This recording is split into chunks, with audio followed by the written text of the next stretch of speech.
All right, my dear friend, welcome back to the channel. This is Salon's blog. It is a beautiful first day of the year, 2024. 1st January 2024. You are still in your January, right? Yeah. Well, where I am, we have crossed into 2nd of January. You are still in your first. We have already crossed into 2nd of January. But I'm still working. Yeah, because I must deliver to you minute by minute, hour by hour, you know. Transfer market we are talking about here, and the news it coming in tick, tick, tick, tick, tick. Every second I'm receiving updates. And so I want to be delivering to you just as I'm receiving. Dear friend, welcome to the channel. This is Salon's blog. You are in Europe, you're highly welcome. You're in America, I really appreciate your company. In Africa, Ghana, Nigeria, Kenya, Uganda, South Africa, any part of the Africa continent you are highly welcome to the channel. This is Salon's blog, and it is Happy New Year to you all, wherever you are. Transfer market, yeah, the window is officially open, and a lot of deals are already taking place. Few of those I'm going to be delivering to you now, and I will be back again with more exclusives. Watch out for the next one, because the next one will be more explosive. It will be explosive. Trust me. If I say trust me, it will be. Quickly, let me start with PSG. Yeah, because it's European football, and the transfer market is open for all the clubs. So the clubs are going to be dealing, or they are already dealing with each other. Chelsea is dealing with any club that they deem fit, and other clubs are going to be dealing with Chelsea. So I cannot just, stop on Chelsea only. Quickly, PSG are in pole position with Newcastle to sign Kalvin Phillips. We all know Kalvin Phillips. Yes, PSG, they are working around the clock to sign Kalvin Phillips. Most of the clubs are working hard. They want to secure early bird. They want to be the first to secure some of the players, because the market is very tight. So the moment the transfer opens, the market opened earlier today, most of the clubs, they have already started their negotiations. PSG are in pole position with Newcastle to sign Kalvin Phillips as we are speaking, and talks are ongoing. By the way, let me ask you this question. Have you ever thought or wondered why Chelsea did not sign Mohamed Kudus? There he is on your screen right now. Why did Chelsea, why didn't they sign Mohamed Kudus? What were they thinking? What was going through their mind? The recruit team, the directors of recruitment, what was going through them? Why didn't they sign Mohamed Kudus? Right now, he scored 10 goals in 24 appearances for Brighton. In fact, remember when he started with West Ham, almost about 5 or 6 games, he did not start the matches, fully. The coach normally brings him in 10 minutes, 15 minutes to end the game, 10 minutes, 15 minutes to end the game. For about 6 or 7 games, people were complaining. So it's not as if he started all the games and did not score more goals. But the game that he started so far, he had 10 goals. And he made 24 appearances the whole season for West Ham, including European football. Including European football. What made Chelsea? They started a process and they stopped along the way. The player even waited for them. According to the report from Kudus camp, all the delay to West Ham was because Chelsea came in, they made a ridiculous offer. According to the agent of Kudus, Chelsea made a ridiculous offer. They asked Ajax asked them to go and rethink and come back again. And so the camp of Kudus, they were waiting on Chelsea to come back with a better offer.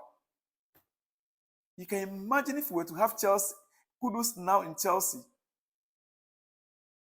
Some of our attacking woes. And he's not injury prone. He is never injury prone. He is never injury prone. He got to the Premier League and he hit the ground running. I just want to hope that this January transfer, we are not going to be making similar mistakes. Yeah. Assuming Kudus was in this setup right now, we wouldn't be cry of another striker, because with Kudus and Nkuku coming back, with Kopama, my goodness,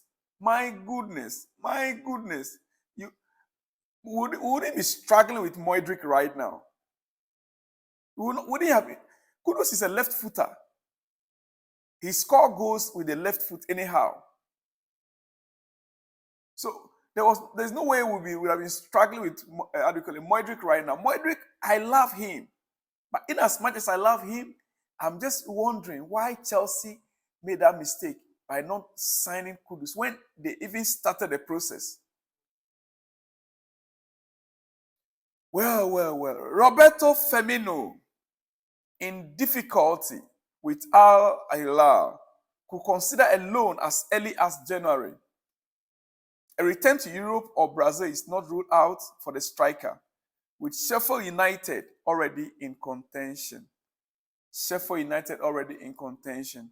That is a transfer news I'm bringing to you because the window is open officially, and players that are unhappy, they are seeking for refuge somewhere. He wants to come back to Europe. Only last few months ago, he made a move to the Saudis, Al Ali. And now he wants to return back to Europe. Well, he is a good player actually. And so Sheffield United are already in contention. And let's see in the next few days whether talks will resume or talks will continue. Yeah. Yeah. My dear friend, you see, we are in the transfer market. And one thing that is certain is that Chelsea must sign a striker and a defender. I want to drop these two hints for you. I will not go into details because in the next episode, I will come back stronger on this. The two gentlemen you can see on your screen, Victor Osimhen and who? Jean-Claire Dimitri Roger Todibo. Todibo is the name. The name is Todibo. You might not know much about him. The name is Todibo. These two, Victor Osimhen and Todibo, they are Chelsea's main targets. Now, as we speaking. As we are speaking, Todibo, yes. Listen, the old man Thiago Silva has been doing a great job. So I will not say much, but in the next episode, I'm going to be giving you every detail of who Todibo is that you need to know. Quickly, before I let you go, tonight, before you go to sleep, I just want you to remember this. Before you go to sleep, remember this from me. Chelsea, currently, as we speak, we need defense. Another player that I want to introduce to you tonight for you to ponder over is Raphael Varane, Manchester United. What do you make of him? What do you make of Raphael Varane? Varane's case with Manchester United is not about injury that much. It's about the style of play with Ten Hag. He's fit and he will still be on the bench because of the tactics of Eric Ten Hag. Many people are thinking he's injured. He is never injury prone. He is an experienced player. He won the Champions League, I think, 3 times with Real Madrid, if I'm not mistaken. He won the La Liga. I'm not too sure on the full records. But this is an experienced player. And if Chelsea can get a player like Verane in our defense, we will be stable. I am not in any way saying Chelsea should go and sign Verane.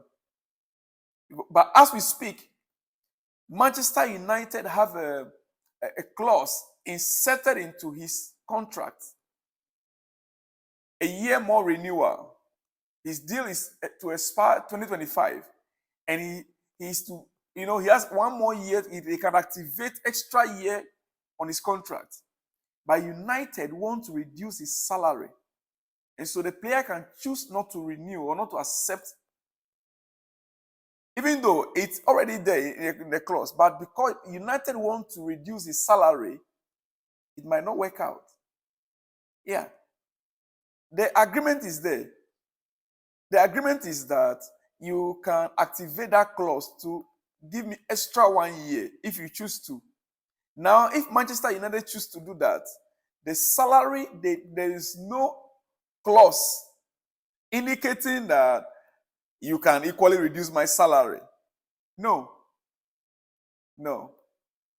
Any suitor who can take care of him, the player can go. He is an experienced defender.